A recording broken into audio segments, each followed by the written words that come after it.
D'altra banda, té més possibilitats de caure i ser forçat a anar a treballar a Alemanya. Per tant, hi ha tota una via desconeguda de republicans que han estat enrolats com a treballadors forçats cap a Alemanya i que allà, bé si s'han intentat evadir, bé si han fet sabotatge, bé si han fet propaganda anti-Alemanya, poden ser castigats i van a parar a un camp nazi.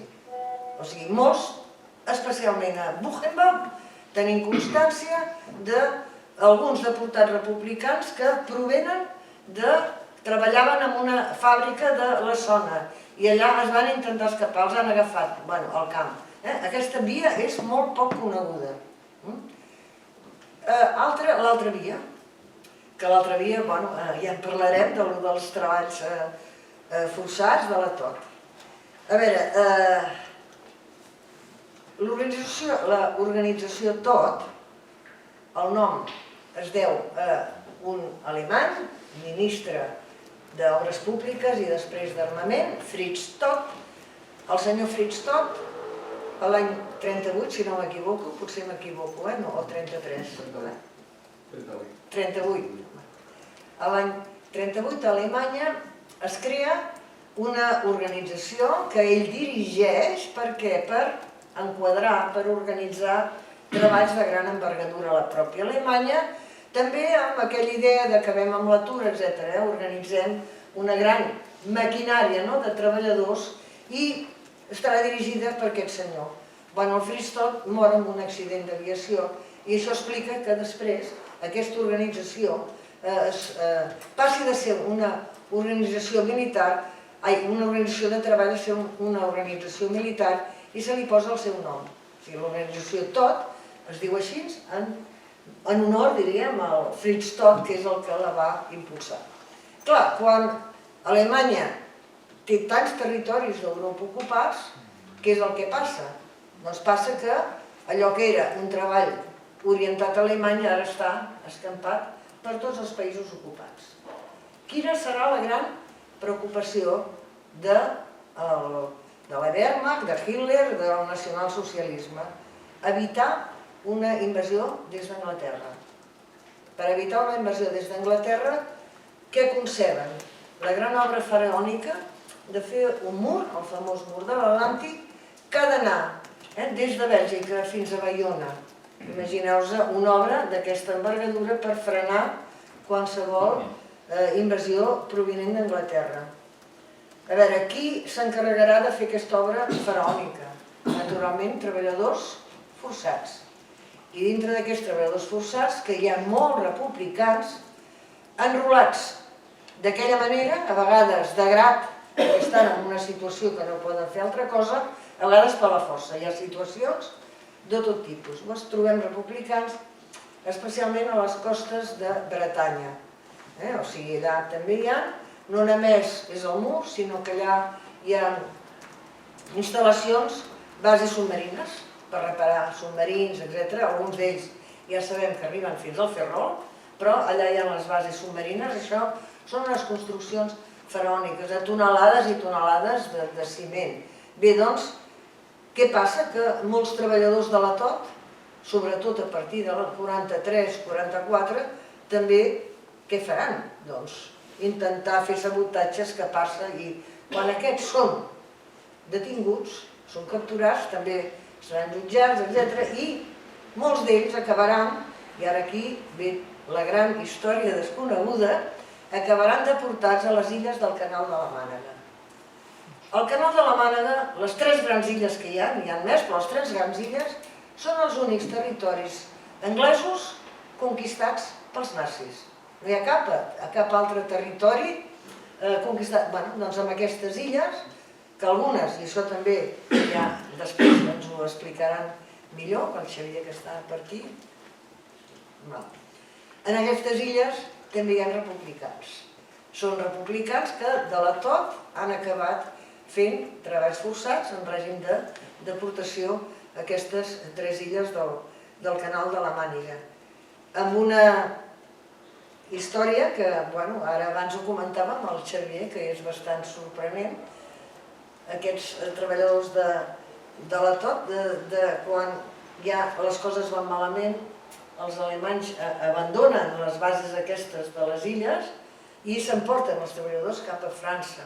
Les empreses que estan treballant per la tot es desentenen dels treballadors i quan els americans, bàsicament, alliberen França, agafen a tothom, sense distinció de si són els republicans antifeixistes, de si són alemanys, i els agafen a tots i acaben de nou internats als camps. És que és una història tremenda.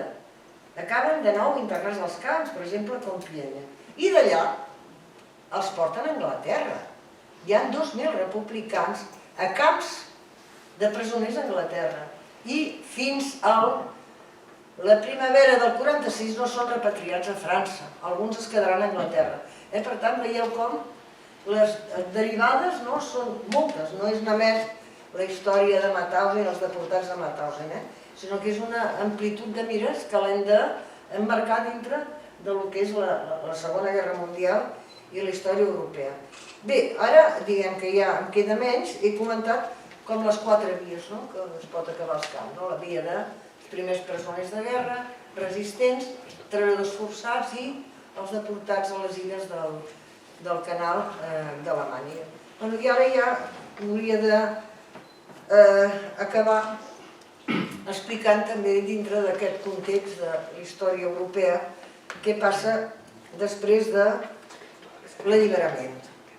Mireu, pels republicans la guerra va durar 9 anys, però és que el 45 tampoc va acabar. O sigui, ells havien començat el 36 i fixeu-vos que el 45 han passat 9 anys, però encara no ha acabat per ells la guerra. A veure, algun republicà ha deixat escrit, diu, som la generació de la Carmanyola, pels anys que es van passar sense poder menjar amb una taula, diríem, amb coberts. Així és com era l'exèrcit de pic i pala per la situació que van viure tot aquest temps, es deien som la generació de la Carmanyola. Bé, fixeu-vos que la primera dificultat va arribar per la repatriació. Mentre cada país s'ocupava de repatriar els seus, en els camps, quin país havia de repatriar el republicà? Naturalment, Franco no, ni és, encara que hagués sigut possible, tampoc haguessin volgut. Per tant, aquí les històries de després de l'alliberament són molt variades i molt llargues, però el que està clar és que són dels últims a sortir dels camps. Hi ha alguns, en el cas de Mauthausen, que és l'últim camp alliberat, el 5 de maig, que fins a mitjans de juny no poden sortir del camp. Quan a la gran cerimònia recordeu, el jurament de Mauthausen, la despedida dels soviètics, etc., va ser el 16 de maig. I fixeu-vos com ha de passar per molts un altre mes abans no siguin repatriats. Per tant, fixeu-vos, han entrat com a apàtrides i quan surten tampoc tenen lloc on anar. Són una altra vegada orfes de ciutadania, no tenen ciutadania. És allò de no tenim papers, allò que he comentat abans dels White. A Occident, la majoria de països d'Occident, els que surten dels camps, doncs són homenatjats, són herois, són els supervivents, i en canvi, en el cas dels republicans, les víctimes van passar a ser invisibles. Quan dic invisibles, vol dir que va ser al revés, els honors sobre qui van recaure, sobre aquells que per Europa havien perdut la guerra. En canvi, era absolutament la història al revés. Però bé, els aliats aviat van perdonar a Espanya el seu pecat original, la seva aliança, haver guanyat la guerra, gràcies a l'ajuda d'Itàlia, Alemanya i Portugal. Això va ser un pecat petit que se li va perdonar en funció de raons de la geoestratègia. La geoestratègia política, el bastió del comunisme al sud d'Europa, etc. Bé, tot i això, doncs, alguns van optar, molts poquets, per quedar-se a Àustria, en el cas de Mauthausen, molt pocs. La majoria, doncs, el que faran serà de nou el camí cap a França. Això, és possible perquè A veure, el govern provisional de De Gaulle segurament no podia seguir suportant una campanya en què es posés de manifest què passava amb els republicans i van ser collits, però van caldre moltes gestions. I perquè en aquells moments el ministeri que es va crear pels antics presoners, deportats, etc., era un antic deportat. Això va ajudar. Més les gestions que els companys francesos de Mauthausen van fer perquè no fos possible una acollida a França. Bé, l'altra gran derrota són acollits a França, però no desfan les maletes. Les maletes no les comencen a desfer, no ells, sinó ja tots els exiliats, fins a partir de l'any 47. Fins l'any 47 es manté una esperança de que el règim caurà. I de fet, hi ha algunes imatges molt clares i textos molt clars en què tenen clar que els aliats prosseguiran la guerra i faran caure el dictador. I això es manté fins l'any 47 aproximadament. De manera que els que opten per tornar a Espanya, pocs, els que opten per tornar a Espanya són mal vistos. Són mal vistos pels companys, perquè es creuen que aquells estan contraint allò pel que estan lluitant, que és que poder tornar a una Espanya alliberada. A partir del 47 ja han de desfer les maletes i, bé, quina és la seva sort? Moltes dificultats. Moltes dificultats, la llengua, han de fer treballs pels quals no estan acostumats, treballs molt d'usos a França.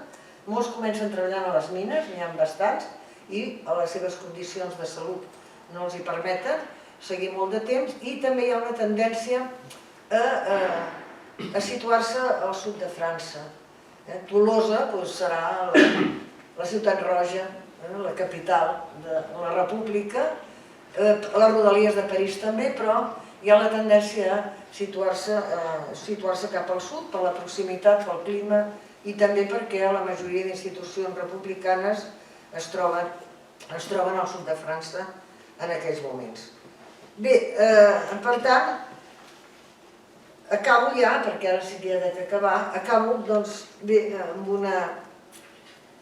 una petita referència a, enguany, que estem en el 2022, es compleixen 60 anys de dos esdeveniments molt relacionats amb això que he explicat. El primer d'ells, l'any 1962, s'inaugura a Mauthausen el monument als republicans espanyols. Això és impressionant, que fins l'any 62 no pugui haver-hi un monument quan la major part de països han comprat una parcel·la dintre del que és el memorial de Mauthausen per erigir el seu monument. Qui havia de comprar la parcel·la per fer el monument als republicans? Naturalment, no la podia comprar Espanya.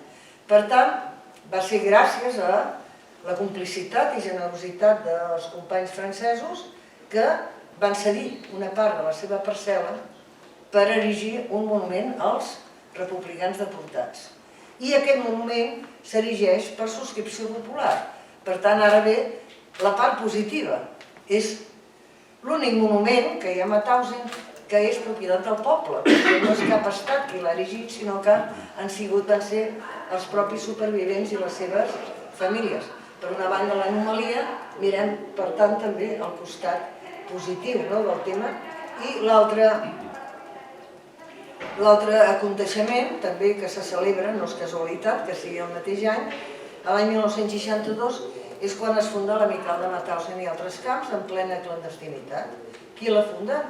Antics supervivents que de seguida contactaran amb vídues, amb orfes, i entre ells, sobretot, cal destacar la figura de gent incombustible, de gent que després d'haver viscut tota l'experiència dels camps no va parar a involucrar-se després en una altra lluita, que va ser la lluita antifranquista. I hi ha uns quants deportats que des de França entraven a Espanya en missions clandestines i van acabar detinguts i empresonats. No els citaré tots, però cito el nom de Joan Pagès, que és l'ànima, va ser l'ànima de l'Amical de Mauthausen, que detingut justament arrel de la famosa vaga de tramvies, ell estava aquí clandestinament, en aquella caiguda va caure i acaba la Model, però esclar, no en té prou amb això, sinó que quan surt intentar vincular a tots els que havien tornat, eren pocs. Per què? Perquè la defensa dels drets morals i materials que tenien els deportats i les seves famílies havia de ser sempre per iniciativa pròpia, mai podia venir des de les institucions estatals. Bé, i aquí acabo i per tant us dono les gràcies per haver-me escoltat i si hi ha alguna pregunta que pugui aclarir, doncs ho faré.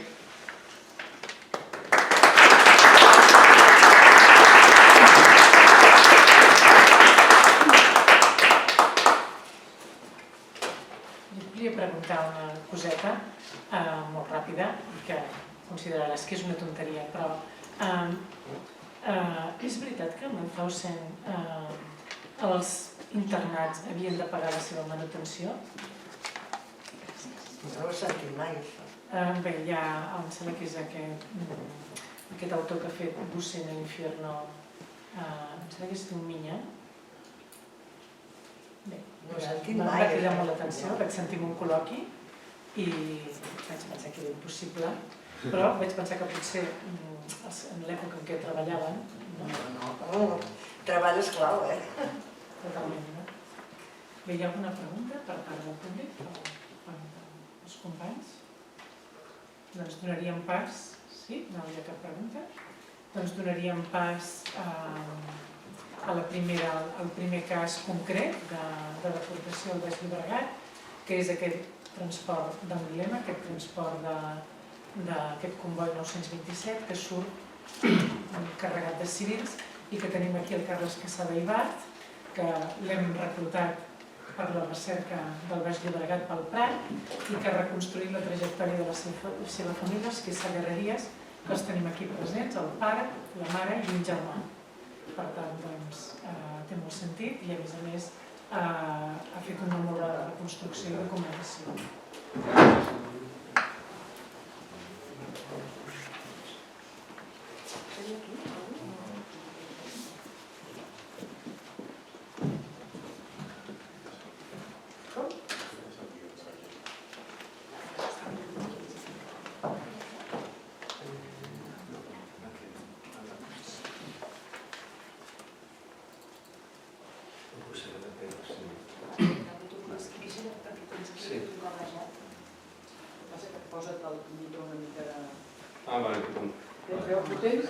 Jo crec que sí, que demà s'haurà arreglat. Sí, quedarà enregistrat. Potser no se sent tant, però... Si no, posaré aquí assegut mirant. No, però posa-te'l aquí davant, al micro. Encara que sigui... I com hi ha molts documents, moltes fotos, així puc assenyalar i... Ja es veuré. Gràcies, Maribel, gràcies al Centre d'Estudis, gràcies, papa, mama, per venir. I el meu pare formava part del comboi d'Angulema i li fa també molta il·lusió estar present, perquè és també una història de la seva vida. Aquí he posat del Prat de Llobregat a Mauthausen, la família Quesada-Herreries, i aquí només, amb aquesta presentació, faig servir només aquesta foto del camp, la mítica foto de Mauthausen. La resta són fotos familiars i documents que he pogut anar recopilant de la família. Es podria dir la presentació de Serón, la família Quesada-Herreries ve de Serón, es podria dir des de Serón a Esparreguera, d'Esparreguera a l'Hospitalet, de l'Hospitalet al Prat i del Prat de Llobregat a Mauthausen. Per posar la presentació al Prat perquè és des d'on van sortir cap a l'exili. Tota la família arriba al 1927, hi ha un llibre del registre que em va donar la Joana de la colònia.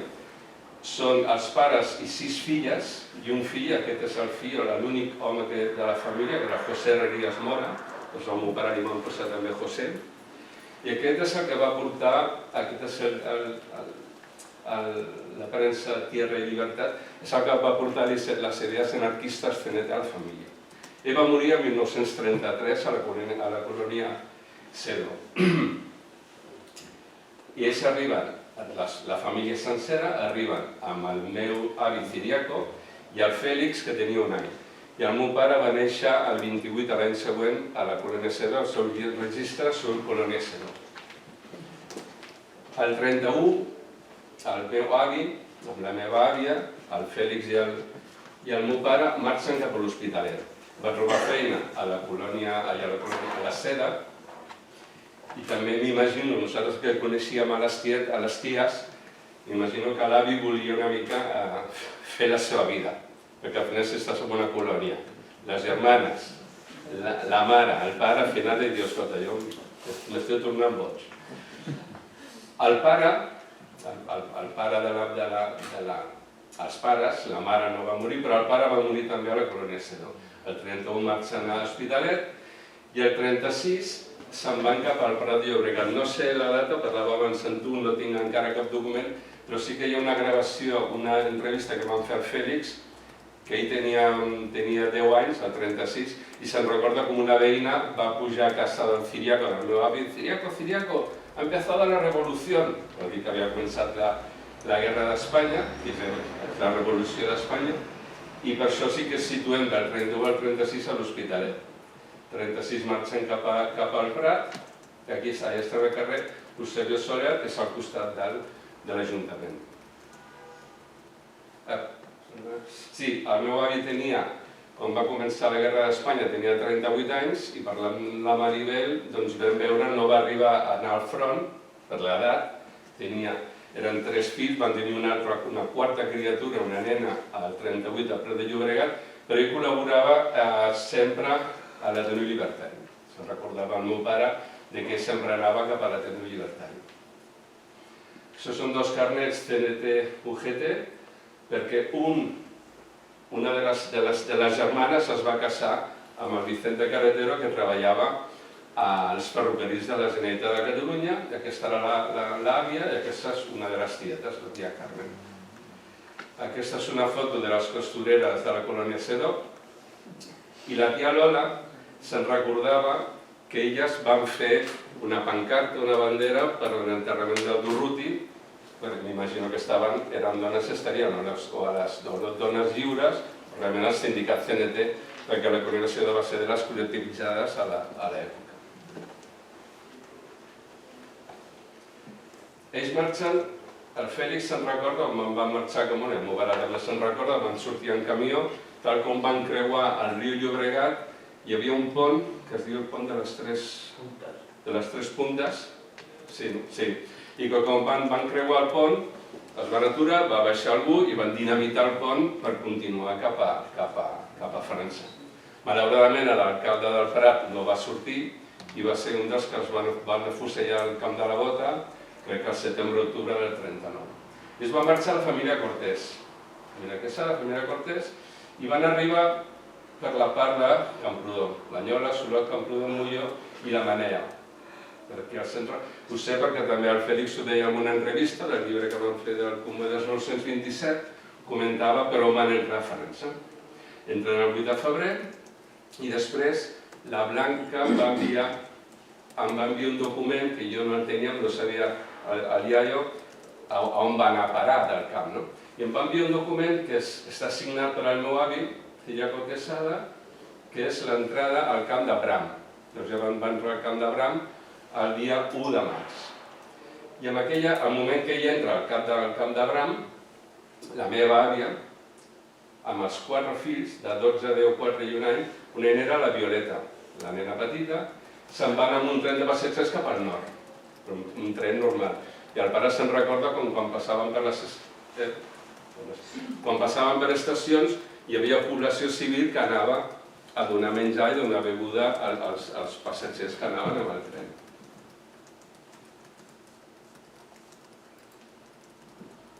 Aquest és el document, es van per aquí i el volem quedar per la part de l'esquerra. Quan van cap a Angulema, es situen darrere d'una fundació que es diu, el lloc que es diu Universitat d'Octubre, que era una fundació Ruel, i eren uns antics barracons que havien fet per la Primera Guerra Mundial, per la Gran Guerra, per allotjar, crec que era la gent d'Indochina, que era com uns pavellons militars. Van estar allà fins a principis de setembre. Van arribar a tenir 1.800 persones i a principis de setembre se'n van cap al camp de Jallier, que estaven construint encara. Aquest és el camp de Jallier, que tenia pavellons de fusta, I l'avi, si era a través de la Creu Roja, la tia Àngeles feia cartes per poder fer reagrupament familiar, per dir, escolta, que la seva dona i les 4 criatures que estan cap a... bueno, a veure si es poden juntar. I sí, va poder sortir del camp d'Abram, i aquesta foto, tal com estan vestits, seria de l'estiu de juny-juliol del 40. El meu pare, l'avi, la meva àvia, el Fèlix i l'Encarnita. La Violeta ja no hi és perquè ja va morir. Ja tenien 2 anys, va morir al camp.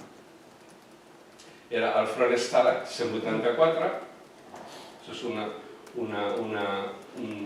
una foto que hi ha del camp. Allà dormien en materassos de palla, que eren canviats un cop a la setmana. Els nens feien classes de francès, o si no hi havia algun espanyol que també els donava classes. Hi havia un client al catedràtico, donava classes als nens. I era un camp obert, és a dir, podien sortir i podien anar cap al poble. I podien entrar i sortir. Hi havia la seva gendarmeria, hi havia un policia que era bastant cabró, no me'n recordo el nom, però que podien entrar i sortir i treballar fora, no tenien cap problema. Aquest és un document que em van enviar de l'arxiu d'Angulema, o del departament, no me'n recordo. Si vas demanar informació, si tenia informació de la família, i és un document on surt el nom del Fèlix. Aquí posa que va néixer el 27, ell és el 26, i el 24 de novembre del 39, portaven ja des del febrer, doncs que hi ha una família que se l'emporta com una família d'acollida. Hi havia una relació de persones, més grans o nens, el més jovenet era el Fèlix, que tenia 13 anys. Això és un document que van fer al Ministeri d'Interior allà a França.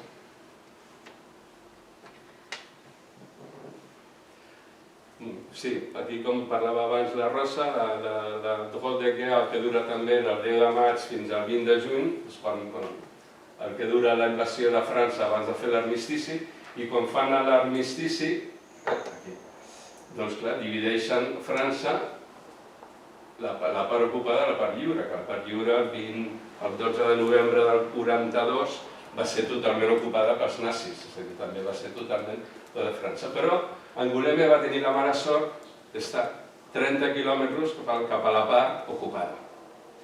Llavors van arribar els alemanys al mes de juliol, estaven a Angulema, i arriben el 20 d'agost i agafen amb un tren, que és Angulema, i agafen totes les famílies que hi havia al camp en aquest moment i es fan pujar al tren.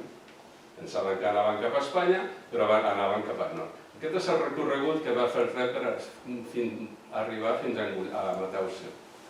Va passar inclús per Múnich, i de les 927 persones que van, 470 es queden al camp, i de pares i fills que van quedar al camp, amb el llibre del Mariano Constante, el que Dante no pot imaginar, un moment diu, el Ciriaco Quesada i el Félix Quesada són els únics que van sortir els dos en vida. O va morir el pare o va morir un fill, però ells dos van sortir. Arriben a Mauthausen. Aquí no s'ha de posar cap testa, que amb aquesta foto tènebre, sinistra, ja tenim... El meu pare se'n recorda, com va baixar el tren amb el seu pare i amb el seu germà, m'he imaginat a la història de Raus, baixa amb ells, i passa un oficial alemany, el senyala, perquè clar, a diferència d'alçada, el Fèlix era molt alt, 14 anys, el meu pare 12, el senyala i agafa un sudal i li diu, aquest cap a dalt, l'agafa d'aquí, dels ombros, l'aixeca cap al tren i el puja amb la mare i amb la seva germana. Vull dir que en aquest moment la teva vida va canviar també per l'alçada, perquè el Fèlix inclús deia que ell era més petit i no li van fer cas, perquè s'imaginava que aquí alguna cosa bona no passaria. El tren, que aquí tenim Mauthausen, que aquí moren 7.532 persones, fa la tornada cap a Espanya, però no torna pel mateix camí cap a França, torna cap a Alemanya, passa per Nuremberg, passa per Buchenwald, aquí moren 636 persones, passa per Dora, que està al costat, Sachsenhausen, Ravensbrück, el camp de les dones, i continua cap a Alemanya. El Fèlix explicava que ell, que que el Parlament o el govern alemany parlaven en aquell moment què fem amb aquestes dones i nens, què fem, que estan aquí a Alemanya, què fem, on els portem? I al final, clar, com no era un país en guerra, van dir, portes cap a Espanya i que Franco faci el que vulgui.